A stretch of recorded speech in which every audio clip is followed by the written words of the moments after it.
গত বছর ২রা জুন চেক প্রজাতন্ত্র থেকে 4টি লাল ক্যাঙ্গারু আলিপুর চিড়িয়াখানায় আনা হয়। চিড়িয়াখানায় আসার 2 মাসের মধ্যেই মারা যায় একটি লাল ক্যাঙ্গারু।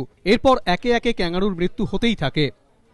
10ই আগস্ট 2011 মৃত্যু হয় প্রথম ক্যাঙ্গারুর। 23শে অক্টোবর 2011 মারা যায় দ্বিতীয় ক্যাঙ্গারুটি। 12ই ফেব্রুয়ারি 2012 মারা যায় তৃতীয় ক্যাঙ্গারুটি। অবশেষে সোমবার চতুর্থ ক্যাঙ্গারুটিও মারা গেল।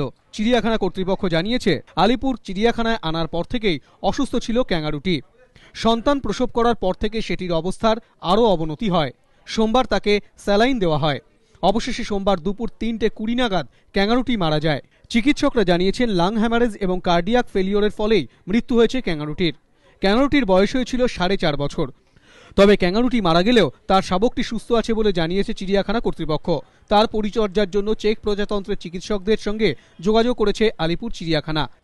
চেক রিপাবলিক যেভাবে অ্যানিমালগুলো মেনটেন করছে, ওদের ওয়েদার আমাদের ওয়েদার ক্লাইমেট, আমাদের এখানে এনক্লোজার ডিজাইনিং, ওদের ওখানে ডেনক্লোজার ডিজাইনিং কিন্তু সম্পূর্ণ আলাদা।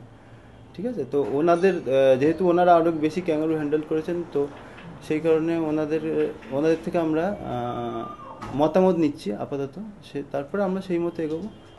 লাল ক্যাঙ্গারুগুলিকে ঘিরে চিড়িয়াখানার দর্শকদের মধ্যে উৎসাহ তৈরি হয়েছিল। স্বাভাবিকভাবেই ক্যাঙ্গারুর মৃত্যুতে শোকাহত দর্শকরাও। हम जिसके लिए आए तो वो रेड कंगारू था, अब तो मर गया, तो उसको देखने का बहुत चाहत था। अब कैसे देखिए उसको, ये समझ में नहीं आ रहा। তবে সদ্যজাত ক্যাঙ্গারু শাবকটিকে মা ছাড়া বাঁচানোই এখন সবচেয়ে বড় চ্যালেঞ্জ বলে মনে করছে আলিপুর চিড়িয়াখানা কর্তৃপক্ষ। সমিত সেনগুপ্ত, পার্থপ্রতিম ঘোষ, এবিপি আনন্দ, কলকাতা।